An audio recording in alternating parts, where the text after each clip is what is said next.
Assalamualaikum warahmatullahi wabarakatuh.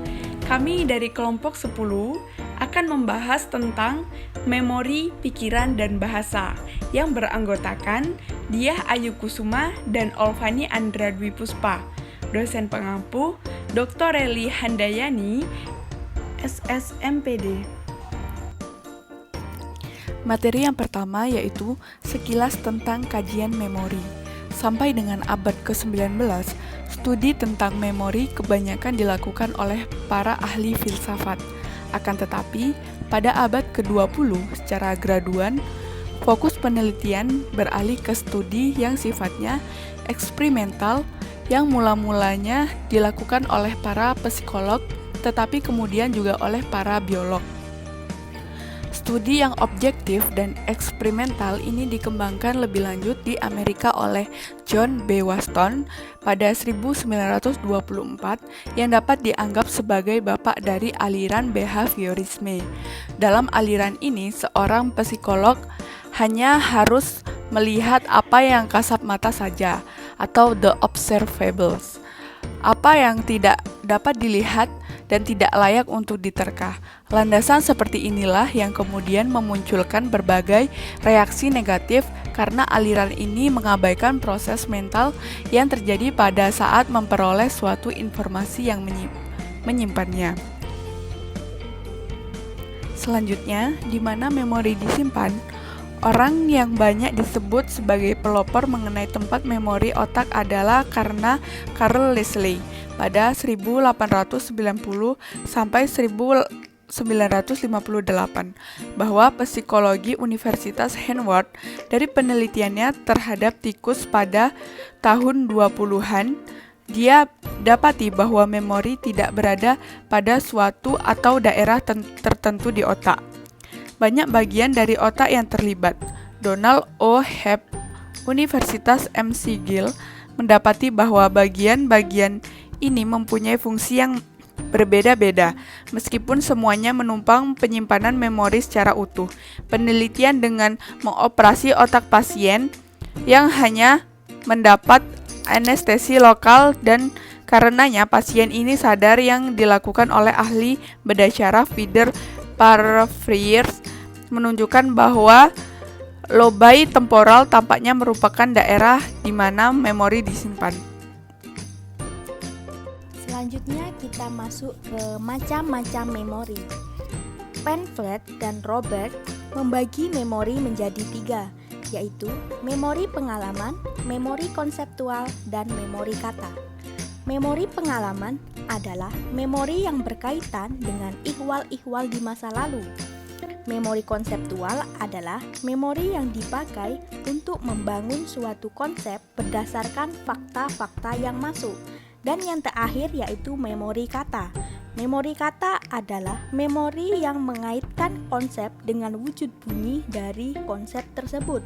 Nah, seseorang yang lupa nama suatu benda gagal memanfaatkan memori kata.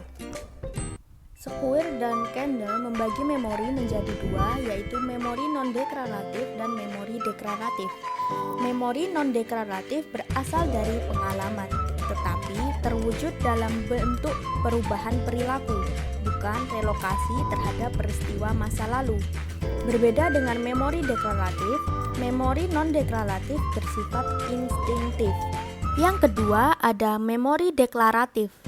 Memori deklaratif adalah memori untuk peristiwa, fakta, kata, muka, musik, dan segala bentuk pengetahuan yang telah kita peroleh dalam hidup. Psikolog William James membagi memori menjadi 2 kelompok besar, yaitu memori pendek dan memori panjang. Memori pendek dibagi lagi menjadi 2 subbagian, memori sejenak dan memori kerja. Memori pendek merujuk pada macam memori yang menahan informasi secara temporer sampai memori itu dilupakan atau dimasukkan ke dalam memori panjang. Memori pendek yang sejenak merujuk pada informasi yang dapat ditahan pada saat informasi itu diperoleh, sehingga fokus perhatian ada pada alir pikiran yang sedang melaju. Memori pendek sejenak dapat diperpanjang untuk beberapa menit dengan cara pengulangan. Pada saat kita mau menelpon seseorang misalnya, kita mengulang nomor yang diberikan sebelum kita memijit nomor-nomor itu. Perpanjangan seperti ini membuat memori pendek sejenak menjadi memori kerja. Selanjutnya kita masuk ke pembentukan dan pemakaian memori. Memori dibentuk dan dipakai melalui 3 tahap, yaitu input, penyimpanan, dan output.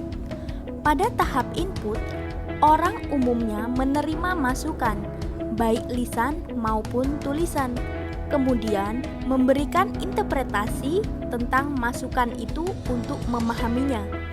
Biasanya, orang memperhatikan maknanya, bukan kata-katanya. Oleh karena itu, yang disimpan dalam memori bukan kata-kata yang didengar atau dibaca, tetapi isi dari keseluruhan kata-kata itu. Tahap yang kedua yaitu tahap penyimpanan. Pada tahap penyimpanan dimulai dengan proses menyimpan informasi pada memori pendek. Ihwal yang dirasakan tidak perlu atau hanya diperlukan secara sementara disimpan hanya di memori pendek ini. Bila dirasakan perlu untuk disimpan dalam jangka waktu lama, maka informasi itu dikirim ke memori panjang. Memori panjang tidak hanya menyimpan makna saja. Kadang-kadang hafalan verbatim juga disimpan di sana. Pada tahap output, ada 2 cara yang dipakai, yaitu rekognisi dan recall.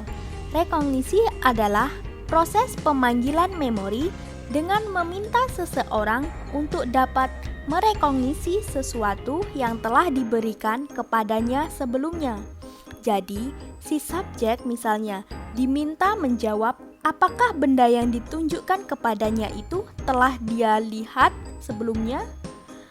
Pada tahap recall, orang diminta untuk menyatakan sesuatu yang telah dia lihat atau dengar sebelumnya.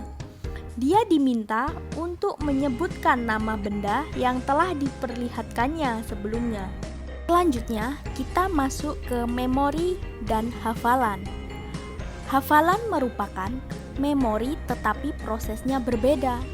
Memori bisa terbentuk tanpa kita mengadakan suatu usaha khusus untuk memperolehnya.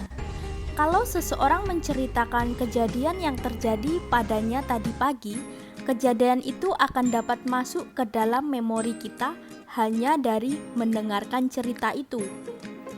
Begitupun sebaliknya, hafalan hanya akan dapat menjadi memori dengan suatu usaha atau tindakan yang khusus. Sesuatu hal akan dapat dengan mudah dihafalkan apabila bahan itu bermakna. Suatu kalimat yang isinya ngalor ngidul atau tidak karuan tidak akan mudah untuk dihafal. Kita masuk ke proposisi dalam memori. Seperti dinyatakan sebelumnya, yang disimpan dalam memori bukanlah kata, tetapi makna. Begitu makna suatu ujaran kita tangkap, kata-katanya sudah tidak kita perlukan lagi. Hanya makna atau proposisilah yang disimpan. George Miller tahun 1962 mengajukan teori yang kemudian dikenal dengan nama Theory of Derivational Complexity atau TDC. Menurut teori ini, mudah tidaknya makna suatu kalimat difahami ditentukan oleh jumlah derivasi yang dilalui oleh kalimat itu. Selanjutnya yaitu pikiran dan bahasa. Pada masa lalu, orang yang banyak memperbincangkan ihwal ini adalah para filosof.